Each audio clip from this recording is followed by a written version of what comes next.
Next, we are going to do question 25 of your study guide. It says, identify the scale factor used to graph the image below. So I have two triangles, and they change size going from one triangle to the other. Remember, the points without the prime marks, those are the original, so that's the big triangle here. And then the points that have the prime marks, that's the new one. So I'm going to pick 2 points, pick 2 corresponding points. I'm going to use L and L prime, but you could use J and J prime or K and K prime. But I'm going to use L and L prime. So the point L is negative 1, 2, 3, 4, positive 1, 2, 3, 4, 5, 6, negative 4, positive 6, and then L prime is negative 2, positive 3.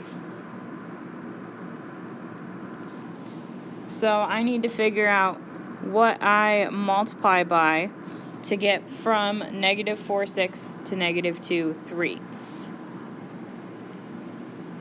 Or you can go in the other order. So if I'm multiplying this way, if I go the opposite way, so I go the opposite way, then I would divide. So if I take my points, I remember it as new divided by old.